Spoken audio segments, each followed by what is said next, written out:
ಎಲ್ಲರಿಗೂ ನಮಸ್ಕಾರ ಸ್ನೇಹಿತರೆ. ಹಿಂದೂ ಪಂಚಾಂಗದ ಪ್ರಕಾರ ಹೊಸ ವರ್ಷವು 2025 ಮಾರ್ಚ್ 30ರಂದು ಪ್ರಾರಂಭವಾಗಲಿದೆ. ಯುಗಾದಿ 2025 ಪಂಚಾಂಗದಲ್ಲಿ ಶ್ರೀ ವಿಶ್ವಾವಸು ನಾಮ ಸಂವತ್ಸರದ ಆರಂಭವನ್ನು ಸೂಚಿಸುತ್ತದೆ. ಮೀನರಾಶಿಯಲ್ಲಿ ಜನಿಸಿದವರಿಗೆ ಅವಕಾಶಗಳು ಮತ್ತು ಸವಾಲುಗಳನ್ನು ತರಬಹುದು. ಈ ಹಿಂದೂ ಹೊಸ ವರ್ಷವು ಮೀನರಾಶಿಯಲ್ಲಿ ಜನಿಸಿದವರಿಗೆ ಹೇಗಿರಲಿದೆ? ನಿಮ್ಮ ಜೀವನದಲ್ಲಿ ಬದಲಾವಣೆಗಳಿವೆಯಾ? ಮೀನರಾಶಿಗೆ ಶ್ರೀ ವಿಶ್ವಾವಸು ನಾಮ ಸಂವತ್ಸರದ ಫಲವೇನು?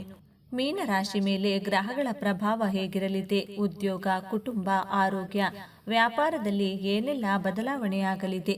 ಯಾವುದರಲ್ಲಿ ಶುಭ, ಯಾವ ವಿಷಯದಲ್ಲಿ ಎಚ್ಚರಿಕೆ ವಹಿಸಬೇಕು ಎಂಬುದರ ಸಂಪೂರ್ಣ ಮಾಹಿತಿ ನೋಡೋಣ. ಅದಕ್ಕೂ ಮುಂಚೆ ನೀವಿನ್ನು ಚಾನಲ್ಗೆ ಸಬ್ಸ್ಕ್ರೈಬ್ ಆಗಿಲ್ಲ ಅಂದರೆ ಈಗಲೇ ಸಬ್ಸ್ಕ್ರೈಬ್ ಆಗಿ, ಹಾಗೆ ವಿಡಿಯೋಗೆ ಲೈಕ್ ಮಾಡಿ, ವಿಡಿಯೋ ಸ್ಕಿಪ್ ಮಾಡದೆ ಕೊನೆ ತನಕ ನೋಡಿ. ಆರ್ಥಿಕ ಪರಿಸ್ಥಿತಿ. ಈ ಸಂದರ್ಭದಲ್ಲಿ ಮೀನರಾಶಿಯ ಜಾತಕದವರು ಬೇರೆ ಬೇರೆ ಮೂಲಗಳಿಂದ ಹೆಚ್ಚಿನ ಹಣಕಾಸು ಸಂಪಾದನೆ ಮಾಡುವಂತಹ ಅವಕಾಶವನ್ನು ಕೂಡ ಹೊಂದಿದ್ದಾರೆ. ಅದರಲ್ಲೂ ವಿಶೇಷವಾಗಿ ಏಪ್ರಿಲ್ ತಿಂಗಳಿನಿಂದಲೇ ಪ್ರಾರಂಭವಾಗಿ ನೀವು ಹಣವನ್ನು ಉಳಿತಾಯ ಮಾಡುವುದಕ್ಕೆ ಯಶಸ್ವಿಯಾಗಲಿದ್ದೀರಿ.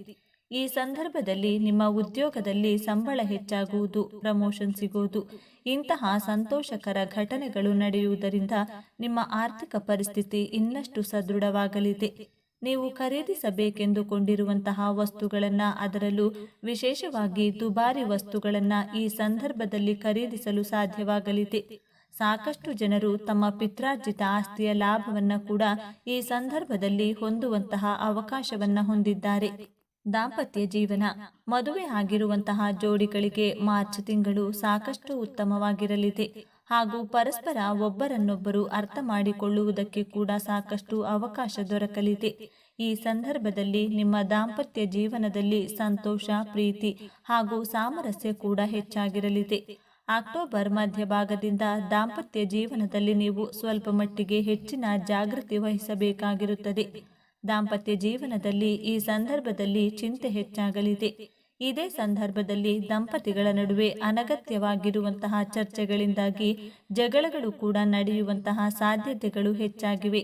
ಉದ್ಯೋಗ ಮತ್ತು ವ್ಯಾಪಾರ. ಈಗಾಗಲೇ ವ್ಯವಹಾರಗಳನ್ನು ಮಾಡುತ್ತಿರುವವರು ಅಥವಾ ಮಾಡುವುದಕ್ಕೆ ಪ್ರಾರಂಭ ಮಾಡಬೇಕು ಎಂದು ಅಂದುಕೊಂಡಿರುವವರು ಏಪ್ರಿಲ್ನಿಂದ ಸೆಪ್ಟೆಂಬರ್ ತಿಂಗಳವರೆಗೆ ಉತ್ತಮ ಫಲಿತಾಂಶಗಳನ್ನು ಪಡೆದುಕೊಳ್ಳುವಂತಹ ಅವಕಾಶವನ್ನು ಹೊಂದಿದ್ದಾರೆ. ಇನ್ನು ವರ್ಷದಾದ್ಯಂತ ಅಂದರೆ ಡಿಸೆಂಬರ್ ತಿಂಗಳು ಕೂಡ ವ್ಯಾಪಾರಿಗಳಿಗೆ ಉತ್ತಮವಾಗಿದೆ. ಈ ಸಂದರ್ಭದಲ್ಲಿ ವ್ಯಾಪಾರವನ್ನು ಹೊಸದಾಗಿ ಪ್ರಾರಂಭ ಮಾಡಬೇಕು ಅಂದುಕೊಂಡಿರುವವರಿಗೆ ಆರಂಭದಲ್ಲಿಯೇ ಉತ್ತಮ ರೀತಿಯ ಲಾಭಗಳನ್ನು ಪಡೆದುಕೊಳ್ಳುವ ಯೋಗವಿದೆ. ಯಾವುದೇ ಕರಿಯರನ್ನು ಆಯ್ಕೆ ಮಾಡಿದ್ರೂ ನೀವು ವರ್ಷದ ಆರಂಭದಲ್ಲಿ ಸಾಕಷ್ಟು ಉತ್ತಮ ಫಲಿತಾಂಶವನ್ನು ಪಡೆದುಕೊಳ್ಳೋದಕ್ಕೆ ಸಾಧ್ಯವಾಗಲಿದೆ. ಹೊಸ ಕೆಲಸಕ್ಕೆ ನೀವು ಸೇರಿಕೊಂಡರೂ ಕೂಡ ಅದರಲ್ಲಿ ನೀವು ಉತ್ತಮ ಪ್ರದರ್ಶನವನ್ನು ತೋರ್ಪಡಿಸಲಿದ್ದೀರಿ. ಉದ್ಯೋಗ ಕ್ಷೇತ್ರದಲ್ಲಿ ಹಿರಿಯ ಅಧಿಕಾರಿಗಳ ಜೊತೆಗೆ ಕೂಡ ನಿಮ್ಮ ಬಾಂಧವ್ಯ ಇನ್ನಷ್ಟು ಉತ್ತಮವಾಗಲಿದೆ. ಇದರಿಂದಾಗಿ ನೀವು ಪ್ರಮೋಷನ್ ಅನ್ನು ಕಡಿಮೆ ಸಮಯದಲ್ಲಿ ಪಡೆದುಕೊಳ್ಳಲಿದ್ದೀರಿ ಹಾಗೂ ನಿಮ್ಮ ಜೀವನದಲ್ಲಿ ಅಭಿವೃದ್ಧಿಯ ಕಡೆಗೆ ಸಾಗಲಿದ್ದೀರಿ. ಹೀಗಾಗಿ ಇಂತಹ ಅತ್ಯಂತ ಶುಭಕರವಾಗಿರುವಂತಹ ಸಂದರ್ಭದಲ್ಲಿ ಅತ್ಯಂತ ಕಷ್ಟಪಟ್ಟು ಕೆಲಸ ಮಾಡಿದರೆ ನೀವು ಅಂದುಕೊಂಡಿರುವಂತಹ ಫಲಿತಾಂಶವನ್ನು ಕಡಿಮೆ ಸಮಯದಲ್ಲಿ ಪಡೆದುಕೊಳ್ಳಬಹುದು. ಲವ್ ಮತ್ತು ರಿಲೇಶನ್ಶಿಪ್. ಒಂದು ವೇಳೆ ನೀವು ಸಿಂಗಲ್ ಆಗಿದ್ರೆ ಖಂಡಿತವಾಗಿಯೂ 2025ರಲ್ಲಿ ನಿಮ್ಮ ಜೀವನಕ್ಕೆ ವಿಶೇಷ ವ್ಯಕ್ತಿಯ ಆಗಮನವಾಗುವ ಸಾಧ್ಯತೆ ದಟ್ಟವಾಗಿದೆ. ಈ ಸಂದರ್ಭದಲ್ಲಿ ಇವರು ನಿಮ್ಮ ಸ್ನೇಹಿತರ ಮೂಲಕ ಅಥವಾ ಸೋಷಿಯಲ್ ಮೀಡಿಯಾ ಮೂಲಕ ನಿಮ್ಮ ಜೀವನವನ್ನು ಪ್ರವೇಶ ಮಾಡುವ ಸಾಧ್ಯತೆ ಹೆಚ್ಚಾಗಿದೆ. ಆದರೆ ನಿಮ್ಮ ಸಂಗಾತಿಯ ಜೊತೆಗೆ ಈ ಸಂದರ್ಭದಲ್ಲಿ ಯಾವುದೇ ಕಾರಣಕ್ಕೂ ಕೂಡ ಬಲವಂತವಾಗಿ ಕೆಟ್ಟ ಪದಗಳನ್ನು ಬಳಸಿ ಮಾತನಾಡುವ ಅಥವಾ ಅವರಿಗೆ ಬೇಸರವನ್ನು ತರಿಸುವಂತಹ ರೀತಿಯಲ್ಲಿ ನಡೆದುಕೊಳ್ಳುವುದು ನಿಮ್ಮ ರಿಲೇಶನ್ಶಿಪ್ನಲ್ಲಿ ಬಿರುಕು ಮೂಡಿಸುವ ಸಾಧ್ಯತೆ ಹೆಚ್ಚಾಗಿದೆ. ಆದರೆ ಸೆಪ್ಟೆಂಬರ್ ಹಾಗೂ ನವೆಂಬರ್ ತಿಂಗಳ ನಡುವೆ ನಿಮ್ಮ ಹಾಗೂ ನಿಮ್ಮ ಜೀವನ ಸಂಗಾತಿಯ ನಡುವೆ ಇರುವಂತಹ ಪ್ರತಿಯೊಂದು ಭಿನ್ನಾಭಿಪ್ರಾಯಗಳು ಹಾಗೂ ಕೆಟ್ಟ ಅನುಭವಗಳು ದೂರವಾಗಿ ಮತ್ತೆ ನಿಮ್ಮಿಬ್ಬರ ಪ್ರೀತಿ ಮರಳಿ ಬರಲಿದೆ. ವಿಶೇಷವಾಗಿ ವರ್ಷದ ಕೊನೆಯ ತಿಂಗಳು ಅಂದರೆ ಡಿಸೆಂಬರ್ ತಿಂಗಳು ನಿಮ್ಮಿಬ್ಬರ ಪ್ರೀತಿಯನ್ನು ಪರಸ್ಪರರಿಗೆ ಹಂಚಿಕೊಳ್ಳುವುದಕ್ಕೆ ಬೆಸ್ಟ್ ಸಮಯ ಎಂದೇ ಹೇಳಬಹುದು. ಸಾಕಷ್ಟು ಜನ ಪ್ರೇಮಿಗಳು ಡಿಸೆಂಬರ್ ತಿಂಗಳಲ್ಲಿಯೇ ತಮ್ಮ ಪ್ರೀತಿಯನ್ನು ಮದುವೆಗೆ ಪರಿವರ್ತಿಸುವಂತಹ ನಿರ್ಧಾರವನ್ನು ಕೂಡ ತೆಗೆದುಕೊಳ್ಳಲಿದ್ದಾರೆ. ಶಿಕ್ಷಣ ಮಾರ್ಚ್ ಮಧ್ಯಭಾಗದಿಂದ ಜೀವನ ತಿಂಗಳು ಕೂಡ ಮೀನರಾಶಿಯ ಜಾತಕದ ವಿದ್ಯಾರ್ಥಿಗಳಿಗೆ ಶೈಕ್ಷಣಿಕ ಕ್ಷೇತ್ರದಲ್ಲಿ ಉತ್ತಮ ಫಲಿತಾಂಶಗಳನ್ನು ಪಡೆದುಕೊಳ್ಳುವ ಯೋಗವಿದೆ. ಅದರಲ್ಲೂ ವಿಶೇಷವಾಗಿ ಕಾಂಪಿಟೇಟಿವ್ ಎಕ್ಸಾಮ್ಗಳು ಅಥವಾ ಗಾರ್ಮೆಂಟ್ ನೌಕರಿಯ ಪರೀಕ್ಷೆಯನ್ನು ಬರಿತಾ ಇದ್ರೆ ನಿಮಗೆ ಈ ಸಂದರ್ಭದಲ್ಲಿ ಉತ್ತಮ ಫಲಿತಾಂಶವನ್ನು ನೀವು ನಿರೀಕ್ಷೆ ಮಾಡಬಹುದು. ಶೈಕ್ಷಣಿಕ ಕ್ಷೇತ್ರದಲ್ಲಿ ಕೂಡ ದೊಡ್ಡ ಮಟ್ಟದ ಸಾಧನೆಯನ್ನು ನೀವು ಮಾಡಬಹುದು. ಆಗಸ್ಟ್ನಿಂದ ಸೆಪ್ಟೆಂಬರ್ ತಿಂಗಳು ಕೂಡ ನಿಮಗೆ ವಿದ್ಯಾಭ್ಯಾಸದಲ್ಲಿ ಉತ್ತಮ ಫಲಿತಾಂಶವನ್ನು ಪಡೆದುಕೊಳ್ಳುವುದಕ್ಕೆ ಅನುಕೂಲಕರವಾಗಿರುವಂತಹ ಸಮಯವಾಗಿದೆ. ಉನ್ನತ ಶಿಕ್ಷಣಕ್ಕಾಗಿ ನೀವು ಬರೆಯುವಂತಹ ಪ್ರತಿಯೊಂದು ಸ್ಪರ್ಧಾತ್ಮಕ ಪರೀಕ್ಷೆಯಲ್ಲಿ ಉತ್ತಮ ಅಂಕಗಳನ್ನು ಪಡೆಯಲಿದ್ದೀರಿ.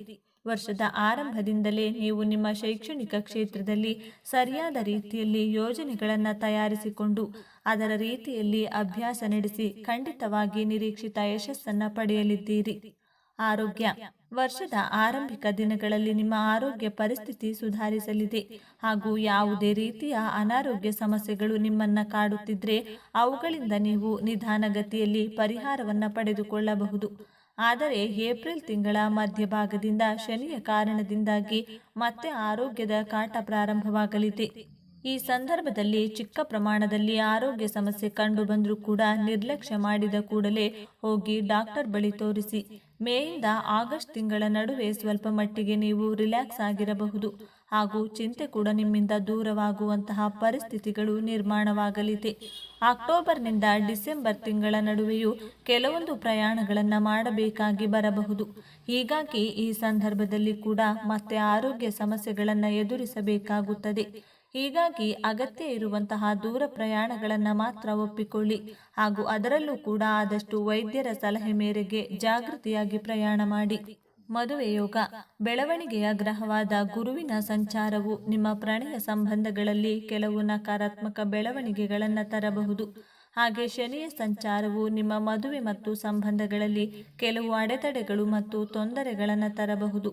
ಈ ಅವಧಿಯಲ್ಲಿ ನಿಮ್ಮ ಸಂಗಾತಿಯೊಂದಿಗೆ ಮುಕ್ತ ಮತ್ತು ಪ್ರಾಮಾಣಿಕ ಸಂವಹನವನ್ನು ಕಾಪಾಡಿಕೊಳ್ಳುವುದು ಮತ್ತು ಉದ್ಭವಿಸುವ ಯಾವುದೇ ಸಮಸ್ಯೆಗಳು ಅಥವಾ ಸವಾಲುಗಳ ಮೂಲಕ ಕೆಲಸ ಮಾಡಲು ಸಿದ್ಧರಿರುವುದು ಮುಖ್ಯ. ನೀವು ಪಾಲುದಾರಿಕೆಗೆ ಬದ್ಧರಾಗಿರುವುದರ ಮೂಲಕ ತಾಳ್ಮೆ ಮತ್ತು ಅರ್ಥ ಮಾಡಿಕೊಳ್ಳುವ ಮೂಲಕ ನಿಮ್ಮ ಸಂಗಾತಿಯ ಬಗ್ಗೆ ಸಕಾರಾತ್ಮಕ ಮತ್ತು ಬೆಂಬಲಿಸುವ ಮನೋಭಾವವನ್ನು ಕಾಪಾಡಿಕೊಳ್ಳುವ ಮೂಲಕ ನೀವು ಈ ಅವಧಿಯ ಸವಾಲುಗಳು ಮತ್ತು ಅವಕಾಶಗಳನ್ನು ಉತ್ತಮವಾಗಿ ಎದುರಿಸಬಹುದು ಮತ್ತು ನಿಮ್ಮ ಪ್ರೀತಿ ಪಾತ್ರರೊಂದಿಗಿನ ನಿಮ್ಮ ಬಂಧವನ್ನು ಬಲಪಡಿಸಬಹುದು. 2025ರಲ್ಲಿ ಒಟ್ಟಾರೆ ಮೀನರಾಶಿಯವರ ಭವಿಷ್ಯ ಹೇಗಿರಲಿದೆ?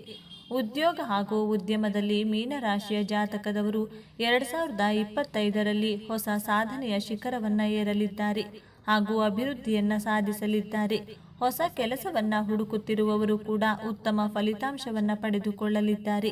ಆದರೆ ರಿಸ್ಕ್ ಇರುವಂತಹ ಕ್ಷೇತ್ರದಲ್ಲಿ ಹಣವನ್ನು ಹೂಡಿಕೆ ಮಾಡುವುದನ್ನು ನೀವು ಆದಷ್ಟು ತಡೆಗಟ್ಟಬೇಕಾಗಿರುತ್ತದೆ. ಇಷ್ಟು ಬಿಟ್ಟರೆ ಆರೋಗ್ಯದಲ್ಲಿ ಸ್ವಲ್ಪ ಮಟ್ಟಿಗೆ ಸಮಸ್ಯೆಗಳು ಕಂಡುಬರಬಹುದು. ಬೇರೆ ಯಾವುದೇ ರೀತಿಯ ಸಮಸ್ಯೆಗಳು ನಿಮ್ಮನ್ನು ಈ ಸಂದರ್ಭದಲ್ಲಿ ಕಾಡುವುದು ಅತ್ಯಂತ ವಿರಳ ಅಥವಾ ನಿರ್ಲಕ್ಷ್ಯ ಮಾಡಬಹುದಾಗಿದೆ. ಪರಿಹಾರಗಳು ದೇವಾಲಯಗಳಿಗೆ ಭೇಟಿ ನೀಡುವುದು ನಿಮ್ಮ ವೃತ್ತಿ ಜೀವನ ಮತ್ತು ವೈಯಕ್ತಿಕ ಜೀವನಕ್ಕೆ ಅದೃಷ್ಟವನ್ನು ತರುತ್ತದೆ. ನೀವು ಯಾವುದೇ ಅಡೆತಡೆಗಳನ್ನು ಗಮನಿಸಿದಾಗ ನಿಮ್ಮ ಹತ್ತಿರದ ದೇವಾಲಯಗಳಿಗೆ ಭೇಟಿ ನೀಡಲು ಪ್ರಯತ್ನಿಸಿ ಮತ್ತು ನಿಮ್ಮ ಸಾಮರ್ಥ್ಯಕ್ಕೆ ಅನುಗುಣವಾಗಿ ದಾನ ಮಾಡಿ. ಇತರರಿಗೆ ಸಹಾಯ ಮಾಡುವುದು ಅದೃಷ್ಟವನ್ನು ತರುತ್ತದೆ ಮತ್ತು ದೀರ್ಘಾವಧಿಯಲ್ಲಿ ನಿಮ್ಮನ್ನು ತೊಂದರೆಗಳಿಂದ ದೂರವಿರಿಸುತ್ತದೆ ಎಂಬುದನ್ನು ಯಾವಾಗಲೂ ನೆನಪಿಡಿ. ಅಗತ್ಯವಿರುವ ಜನರಿಗೆ ಆಹಾರ ಪದಾರ್ಥಗಳು ಮತ್ತು ಬಟ್ಟೆಗಳನ್ನು ದಾನ ಮಾಡಿ. ನಿಯಮಿತವಾಗಿ ವ್ಯಾಯಾಮ ಮಾಡುವ ಮೂಲಕ ನಿಮ್ಮ ಆರೋಗ್ಯದ ಬಗ್ಗೆ ಗಮನ ಹರಿಸುವುದು ಒಳ್ಳೆಯದು. ಸೂರ್ಯ ನಮಸ್ಕಾರ ಮಾಡುವುದು ಮತ್ತು ಆದಿತ್ಯ ಹೃದಯ ಸ್ತೋತ್ರವನ್ನು ಪಠಿಸುವುದು ಈ ವರ್ಷ ನಿಮ್ಮ ಆರೋಗ್ಯ ಸ್ಥಿತಿಯನ್ನು ಸುಧಾರಿಸುತ್ತದೆ. ದಕ್ಷಿಣ ಮೂರ್ತಿ ಅಥವಾ ದತ್ತಾತ್ರೇಯನನ್ನು ಪೂಜಿಸಿ, ಶ್ರೀ ರುದ್ರಂ ಪಠಿಸಿ, ಗುರು ಸ್ತೋತ್ರವನ್ನು ಪಠಿಸಿ ಮತ್ತು ಗುರುವಾರ ಉಪವಾಸವನ್ನು ಆಚರಿಸಿ. ಗುರುವಾರ ಹಳದಿ ಮಣಿಯನ್ನು ಧರಿಸಿ ಮತ್ತು ದತ್ತಾತ್ರೇಯ ಭಗವಂತನನ್ನು ಪೂಜಿಸಿ. ಸ್ನೇಹಿತರೆ, ಈ ಮಾಹಿತಿ ನಿಮಗೆ ಇಷ್ಟವಾಗಿದ್ದಲ್ಲಿ ದಯವಿಟ್ಟು ಶೇರ್ ಮಾಡಿ, ಲೈಕ್ ಮಾಡಿ ಮತ್ತು ನಮ್ಮ ಚಾನಲ್ಗೆ ಸಬ್ಸ್ಕ್ರೈಬ್ ಆಗಿ. ಎಲ್ಲರೂ ಭಕ್ತಿಯಿಂದ ಓಂ ಶ್ರೀ ಶನೇಶ್ವರ ನಮಃ ಅಂತ ಕಮೆಂಟ್ ಮಾಡಿ. ಧನ್ಯವಾದಗಳು.